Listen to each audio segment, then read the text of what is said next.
You know what's truly fascinating? For the longest time, you think the problem is you. You think maybe you're asking for too much. Maybe you're too emotional, too needy, too sensitive, because every time you reach out to someone you care about, especially an avoidant, they pull away. They go quiet. They tell you that you're overreacting, or they disappear altogether, and so you start to shrink. You try to become easier to love. You silence yourself, thinking that maybe if you just give them space, if you stop bringing up what bothers you, they'll come closer. But here's the truth: avoidants don't fear you being too much. They fear you seeing too clearly. Because the moment you start to see them for who they really are, emotionally unavailable, guarded, terrified of intimacy, they lose control. They can't hide behind their charm, their distance, or their excuses anymore. They thrive when you're confused. They need you to keep questioning yourself. But the second you realize what's happening, the game changes. Avoidance can't handle being seen. When you finally learn that their silence isn't peace, it's punishment, everything shifts. When you understand that their distance isn't strength, it's fear, you stop taking it personally.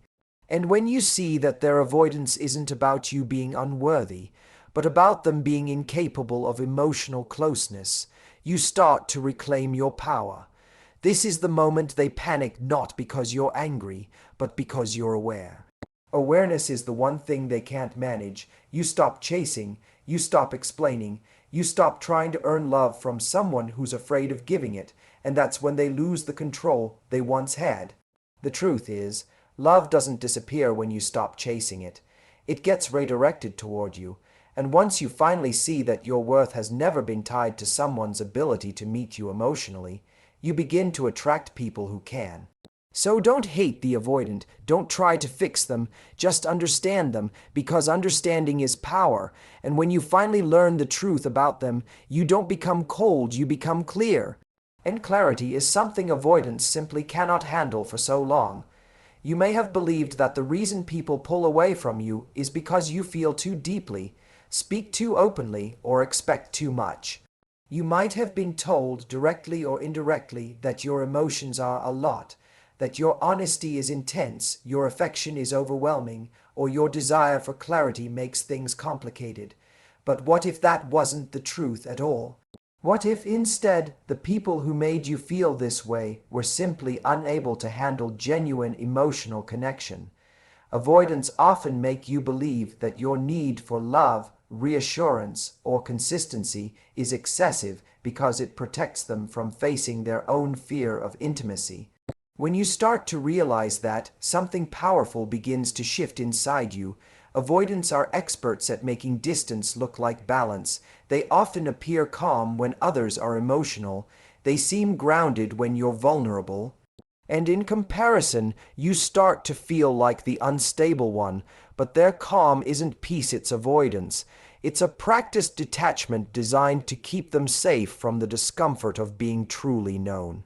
When you express a need or try to bridge the emotional gap, they might respond with silence, sarcasm, or withdrawal. Over time, you start to associate your natural expressions of affection or vulnerability with rejection. You begin to mute yourself just to keep them close.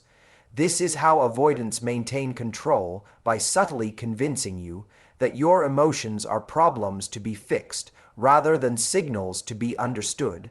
You begin to self-edit, to filter your feelings before they leave your mouth, to walk on eggshells around your truth. You think love is something you must earn by being less emotional, less vocal, less human. But love that requires you to dim your light isn't love, it's survival. When you finally learn this, when you realize that your emotional depth isn't a flaw but a form of courage, the illusion begins to fall apart. You start to see how your too much is actually exactly what a healthy relationship needs: presence, honesty, and openness. You stop shrinking yourself for people who cannot meet you, and you begin to value your capacity to feel as a strength, not a weakness. That's when avoidants start to lose their grip. They can't control someone who no longer feels ashamed for wanting closeness. The truth is, you were never too much. You were simply with someone who was giving far too little. The moment that realization clicks, your entire perspective changes. You stop questioning your worth and start questioning their capacity. You understand that emotional connection isn't something everyone can offer, and that's not your responsibility to fix. You don't need to be quieter, calmer, or harder to read to deserve love. You just need to be yourself fully, unapologetically, and without shrinking. And when you stand in that truth, you'll notice something beautiful. The people who once made you feel too much will fade, and those who can meet you at your level will finally appear. Avoidants often appear composed, collected, and in control, especially in moments when emotions run high. They give off the impression that they're the calm one, the rational one, while you're the one who feels too deeply or reacts too strongly. But that calm exterior is rarely peace. It's a shield. Their silence, their withdrawal, and their emotional distance are not signs of strength. They're evidence of fear. Fear of being seen, fear of being vulnerable, and fear of losing control. They mistake closeness for danger, so they protect themselves through detachment. And if you don't understand that, you'll take their withdrawal personally and start believing you're the problem. At first, their distance can seem attractive. They might come across as independent or self-assured. They seem like they don't need anyone, and that kind of confidence can draw you in. But as the relationship deepens, that same independence begins to hurt. You start to notice how they vanish when conversations get emotional, how they change the subject when you express affection, how they need space the moment things start to feel real. You might tell yourself that giving them distance is a sign of love, that if you just stay patient, they'll eventually come around. But emotional distance doesn't build connection, it starves it, and what you think is their calm nature is often their way of managing anxiety about intimacy. Avoidance learned early that closeness can be painful or unreliable. Maybe they were raised in environments where vulnerability was dismissed or punished. Maybe they were taught that self-reliance was the only way to stay safe. So now, even in adulthood, their instinct is to run when emotions get real. They tell themselves they're protecting their peace, but in truth, they're avoiding discomfort. They don't know how to stay present when love feels overwhelming. And when you start to understand that their behavior is driven by fear, not rejection, something in you softens. You stop internalizing their silence as a statement of your worth. The moment you stop chasing their approval or trying to earn their attention, you begin to reclaim your balance. You start to see how much of your emotional energy has gone into managing their discomfort instead of nurturing your own heart. Their distance no longer feels like power, it looks like avoidance. What once confused you now makes sense. Their calmness isn't maturity, it's protection. Their silence isn't strength, it's escape. And once you understand that, you stop fighting for crumbs of connection. You don't need to break through their walls to prove your love. You just need to recognize that real strength lies in staying open, not closed. Vulnerability isn't weakness, it's courage. So when you see someone pulling away, remember it's not a reflection of your value but of their fear. You can't make someone face what they've spent their life running from, but you can choose to stop mistaking avoidance for stability. True peace doesn't hide, it shows up, it listens, and it stays, and that's the kind of love you deserve. Awareness is the moment everything begins to change. For so long, you may have been trapped in a cycle of confusion, wondering why someone you care about withdraws every time you reach out, or why moments of closeness are always followed by silence. You might replay conversations in your mind, searching for the exact word, tone, or gesture that drove them away. This is what avoidants rely on: your self-doubt. They thrive in the fog of uncertainty because as long as you're questioning yourself, you're not questioning them. Awareness cuts through that fog. It brings light to the patterns you've been living in, but couldn't see clearly before. The first sign of awareness is recognition. You start noticing the patterns, how they disappear after vulnerability, how affection makes them uncomfortable, how they shut down when you ask for clarity. These moments that once made you feel unworthy begin to look different. You realize their avoidance isn't random, it's a defense mechanism. It's how they maintain control in situations that feel emotionally threatening. And suddenly, you understand that their behavior is not a reflection of your value, it's a reflection of their fear. This shift changes everything. Once you become aware, you stop personalizing their reactions. When they pull away, you no longer chase them in panic. When they become distant, you don't scramble to fix what isn't yours to fix. Instead, you see the pattern for what it is: a cycle of closeness and withdrawal that keeps intimacy at bay. Awareness allows you to step out of that cycle. You begin to choose peace over confusion, truth over illusion. The energy that once went into decoding their silence now goes into understanding your boundaries. You start to realize that love should feel safe, not uncertain. Awareness also brings responsibility not for changing them, but for protecting yourself. You can't unsee what you've seen. You can't go back to believing that their emotional distance is your fault. This understanding might feel heavy at first because it forces you to accept that you can't love someone into emotional maturity. You can't chase them into openness, but over time that truth becomes freeing. You stop trying to earn love from people who are allergic to vulnerability. You stop bending yourself into shapes that make someone else comfortable. You start standing in your truth. Avoidance can't handle awareness because it dismantles the illusion they rely on, that they're calm, in control, and unaffected. When you become aware, their distance no longer manipulates you. Their silence no longer holds power. You see through it all. Awareness is their greatest threat and your greatest freedom. It transforms confusion into clarity and pain into perspective. You no longer beg for crumbs of affection. You begin to expect consistency. And when you expect better, you attract better. Because awareness doesn't just open your eyes, it opens your heart to a higher standard of love.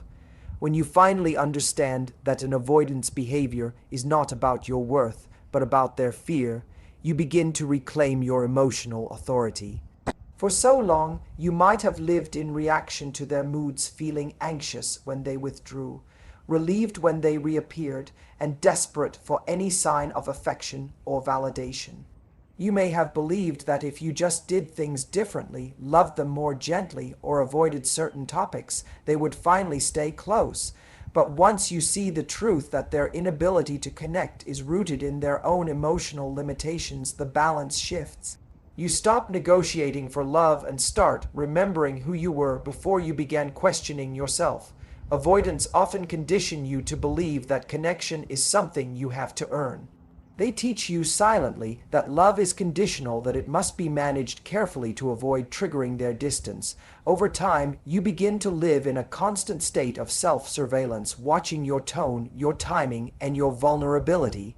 This is how you lose your emotional authority. You hand over your power, piece by piece, in exchange for moments of closeness that never last. But when you understand that their avoidance stems from fear of being seen, fear of dependence, fear of emotional loss, you stop taking it personally. Their withdrawal no longer defines you, it reveals them. This realization is liberating because it allows you to detach from the chaos without detaching from your compassion. You stop needing to fix them because you see that their wounds are not yours to heal. You stop trying to predict when they'll pull away, because you know it has nothing to do with your worthiness.